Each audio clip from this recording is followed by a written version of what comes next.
प्रणाम। आज हम सिद्धवट पालिताना में जयंत नगरी में एक बहुत ही ऐतिहासिक उद्यान पूर्ण हुआ है। वहां पर एक उद्यावना लगाया गया है जिसमें हमारे भारत में कई जगह पर 24 तीर्थंकर भगवंतों की 120 कल्याणक भूमि है, उसकी एक प्रकृति भी लगाई है और भी कुछ चीजें हैं। तो आइए आज हम इस उद्यावने को बहुत ही अच्छे से देखते हैं।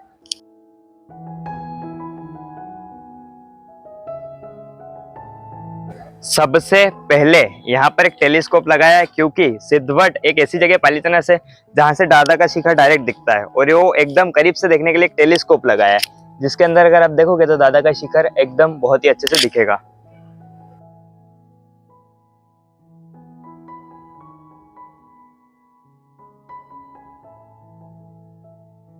जिसके बाद यहाँ पर हमारे परम पूज्य गुरुदेव राजेंद्र सूर्य महाराज साहब को विराजमान किया गया है और यहाँ पर हमारे जयंत सेन सूर्य महाराज साहब त्रिस्तुतिक समुदाय के विराजमान है।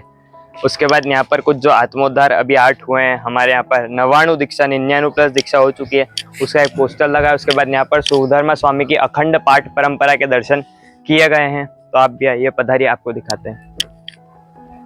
इस साइड भी त्रिस्तुतिक की जो पाठ परंपरा अखंड चल रही है उसके दर्शन है और इस साइड भी यहाँ पर वो पोस्टर लगाया गया है जिसमें हमारे जो अभिगत है उसमें कितने साधु जी भगवान थे उनका नाम यहाँ पर लिखा गया है। उसके बाद यहाँ पर इस साइड में जो जितने हमें हमारे साध्वी जी भगवान थे उनका नाम लिखा गया है। उसके बाद यहाँ पर जो भव्य अति भव्य कार्यक्रम शासन के हुआ है, शासन प्रभावना, उसकी एक पूरी टाइमलाइन छोटी सी बनाई है।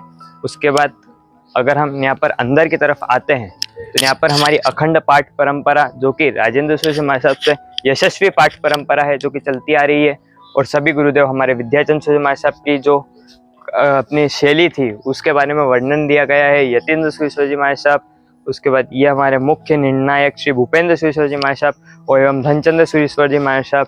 उसके बाद इधर गुरुदेव के बारे में हमारे दादा गुरुदेव पूज्य गुरुदेव के बारे में भी थोड़ा सा यहाँ पर बताया गया है। यहाँ पर हमारे जन जन के आस्था के केंद्र पुण्य सम्राट परम पूज्य आचार्य देवेश जयंत सेन सूर्य महाराज साहब को विराजमान किया गया है, जो कि भक्तों के भगवान, साहित्य विनिशी, प्रतिष्ठा शिरोमणि, समर्थ गच्छाधिपति, युग प्रभावक और उनके द्वारा किए गए विभिन्न कार्यों का यहाँ पर वर्णन बताया गया है। अब यहाँ पर कुछ जो शंका समाधान हमें जो धर्म के प्रति होती है तो उसका एक छोटा सा सॉल्यूशन यहाँ पे बनाया गया है, जिसमें सबसे पहले तो ये रोटेटिंग व्हील यहाँ पर लगाया है जिसमें 6 प्रकार की अलग अलग शंकाओं का समाधान है। हम देखते हैं उसमें क्या क्या है।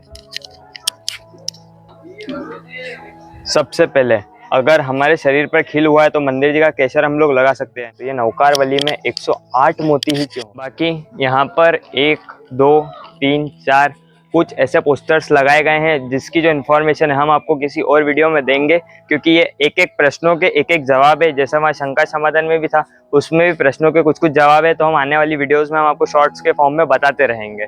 उसके बाद साधु जीवन के ना 27 गुण के बारे में बताया है। जैसे आचार्य के गुण 36 होते हैं, वैसे साधु के जीवन के गुण होते हैं 27। 6 काय रक्षक, 5 प्रावत पालक, रात्रि भोजन त्याग, 5 इंद्रियों में विकार का छूट, मन वचन काया कुटली त्याग, परिय सहन करता, उपसर्ग सहन करता, लोभ निग्रह, समाधारक, परिलहन शुद्धि, चित्त में निर्मलता और संयम योग वर्तन। इसको हम डिटेल में भी आपको किसी और वीडियो में बताएंगे। जिसके बाद पीछे जो है वो कल्याण कंदम की स्तुति 4 स्तुति है जो कि गंधन की है, फिर भी हम लोग चौथी स्तुति त्रिस्तुतिक परंपरा में नहीं बोली जाती है। यहाँ पर भी कई सारी शंका समाधान और लिखी गई है जिसके बारे में आपको आगे आते हुए बताते रहेंगे। उसके बाद ये भी कुछ जो शंका समाधान टाइप ही है। दीक्षा के वक्त जो हम सचित जल का ऐसे स्नान क्यों करते हैं, संघ या ट्रस्ट में जीवदया के लिए मिले रुपए देवदेव आदि में उपयोग किए जा सकते हैं, ये उसके बारे में बताया गया एक्सप्लेनेशन जो कि हम आपको आने वाली वीडियोस में बताते रहेंगे।